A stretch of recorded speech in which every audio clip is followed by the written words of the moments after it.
I was there.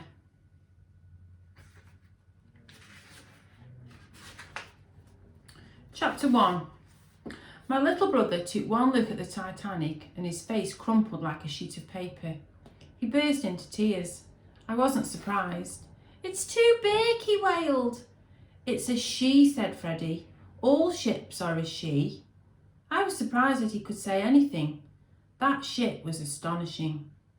Everybody was talking about how big the Titanic was, but I didn't understand it until we stood on the quay and stared up at the height and width of her, deck above deck above deck, with 4 steep black funnels like slanting chimneys. That ship must have been taller than 3 houses on top of each other, and as long as our high street. I picked up our little Edwin, swung him onto my hip and carried him along Southampton Dock, pointing things out to him to stop him crying. There was plenty going on to tell him about, like the grand people arriving in gleaming motor cars. Some of those ladies looked as if they'd stepped out of a picture with their big feathery hats and dainty little button boots. They had maids bustling about them and heaps of cases ready to go on board. Those cases were so big you could have slept in them. How could they need it all?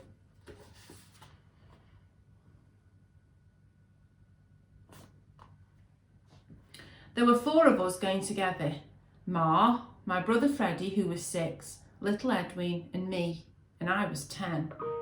The boys were dark-haired imps with big brown eyes, like we all have in our family. Between us, we had 1 trunk and Ma's straw shopping bag. I heard that the ladies and gentlemen in first class took everything from tennis balls to cars. Some even had little dogs with them. How could a ship float with all that and all those people on board? Edwin was getting heavy. He was nearly 4, too big for me to heave about, but I was used to it. He was still our baby. I had 2 big brothers as well, but they'd already gone to America with Pa. We were moving to Pennsylvania to open a shop there, so Pa and the boys had gone first to get everything ready for our new life in America. Yes, I'd cried about saying goodbye to my Gran and Grandad and my friends, but it was exciting. The night before I'd been too excited to sleep. I put Edwin down and took a firm hold of his hand before he could run off. I was hanging onto my hat with the other hand because it was breezy by the water when I heard a woman with a loud voice behind us. "Would you look at that ship," she said. "It can't possibly float." "Madam," said a man's voice calmly, "let me assure you, she can't possibly sink. She is the safest vessel ever built." I turned to listen, and honestly, I couldn't help staring. His uniform was so smart, from his cap with gold braid to his gleaming black boots. His little brass buttons were perfectly lined up, and so were the gold baubles on his shoulders. His beard was white and very neat, and he looked as fine as the ship. He was explaining about the way the Titanic was made. The big underwater part of the ship, the part that made it float, was divided into watertight rooms, like huge boxes. If water got into one, which wasn't likely because the ship was strongly built, it couldn't get into the others. "So you see, madam," he said, "you'll be safer on this ship than a baby in its mother's arms." Then he looked down at us. I gave Edwin a nudge because he was staring with his mouth as wide as a tunnel. "Good morning," said the man.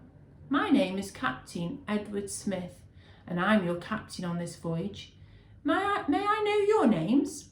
"I'm Daisy Hooper, sir, and this is my little brother Edwin," I said, and pointed to Ma. "That's my Ma, and my other brother near—" I didn't know the proper words for anything, so I said, "that end."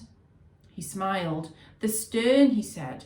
"The back of a ship is the stern, and that's where your cabins will be. The front is the bow. I hope you have a splendid trip. When you're an old lady, Daisy, you'll tell your grandchildren that you sailed on the maiden voyage of the Titanic." He went away to meet some of the first-class people, and I wriggled through the crowds back to Ma, who was talking to a man in a white jacket. I found out afterwards that he was a steward, so it was his job to look after the passengers. We weren't supposed to be on this ship, Ma was explaining. The other one couldn't sail because there's a shortage of coal. It's your lucky day, he said. A lot of ships had to cancel because of the coal shortage, and we've room on the Titanic. There's never been a ship like her. She's a goddess of the sea. Believe me, 3rd class on Titanic's as good as 2nd class anywhere else. Were you told to bring your own food? You won't need it here. A ticket for this ship is like full board in a hotel. All meals are provided in the dining room. Welcome aboard, ladies and young gentlemen. And there they are with the steward climbing on board the Titanic. Freddie's face lit up. The food would be enough to make him happy. We followed the steward over the gangplank with our Freddie pulling ahead on Ma's hand and me hanging on to little Edwin. What's that smell? Asked Freddie loudly, which didn't sound very polite. But I knew what he meant. Fresh paint, I said, because everything's new. There were handrails on the narrow stairways down to the 3rd class cabins, but I didn't dare touch them. They looked so shiny. I was scared that the boys would put dirty finger marks on the new white paint.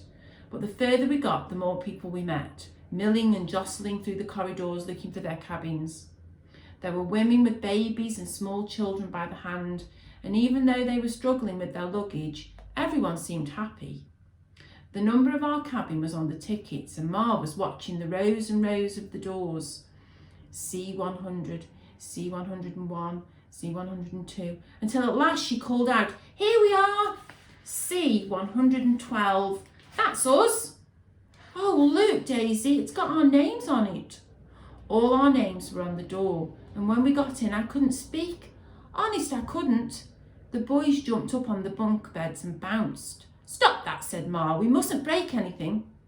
It was a plain, simple room, but as clean as could be, and everything in it was so new, it was like looking in a shop window. There were neat little bunk beds with curtains across, and facing the door was a hand basin, a gleaming white one with 2 taps. "Is that real?" gasped Freddie. "No need to look at a wash basin as if you've never seen one before," said Ma. But she was checking the door and the tickets in case we'd been given the wrong cabin. Finally, she sighed happily and smiled. "Go on, Daisy," she said. "Have a go with those taps." I turned them and they worked. Freddie wanted to try too. "Is it seawater?" he asked. Ma tasted it.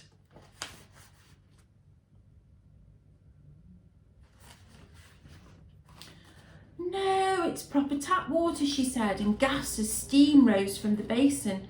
"And a hot tap." "What's that on the wall?" asked Freddie. "Don't touch it," said Ma, but it was too late. He'd already put down the switch on the wall, and a bright light filled the room, making it look even brighter. "Electric light," I said. We'd never had electric light at home, just gaslight and candles, and the only taps were in the kitchen and the back scullery. "Well, this is good," said Ma. "Daisy, when we get to New York, I won't want to get off this ship."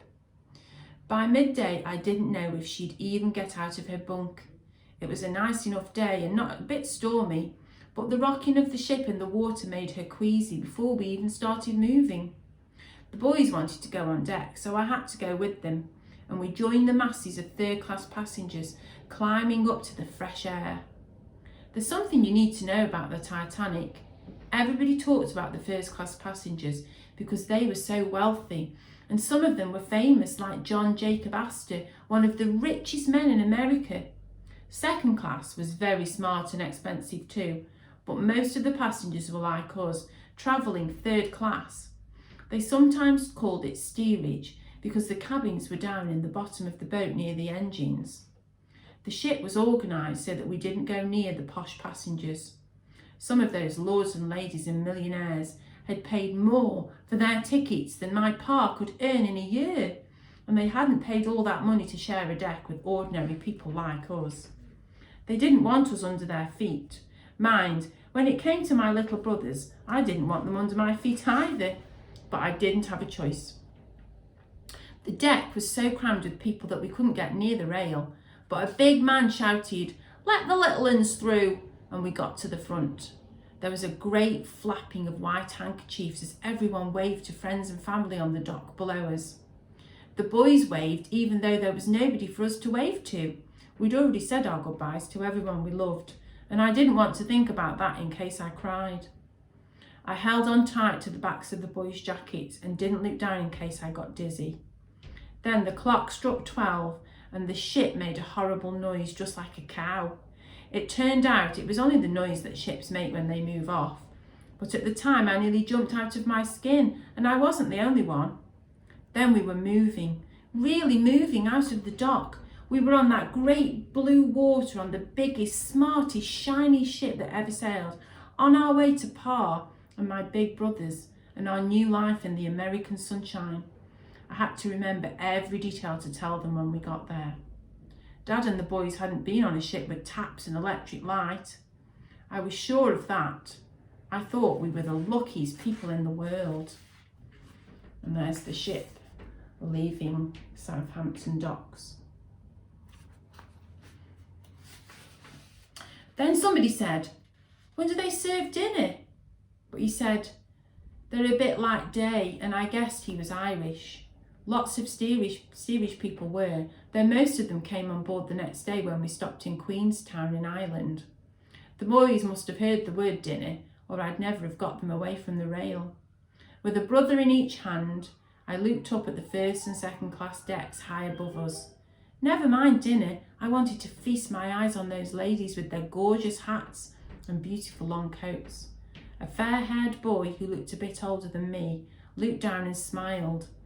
Then the ship made that awful noise again and I jumped. I found out later that we nearly hit another ship on the way out. I wish we had. It would have been better than what happened. So next week we'll read chapter 2 and find out what happens to Daisy and her brothers. So let's play a game. I've got a bit of a scavenger hunt for you to do. So what I want you to do, I want you to go and find something in your house that rhymes with bug. Then I want you to find something that's stripy. The third thing I want you to find is something that's red. Then I want you to find something that begins with the letter F. And the last thing I want you to find is something that rhymes with moon. Can you find those 6 things and then take a photograph of them and put them on Class Dojo to prove that you found them? Okay, bye.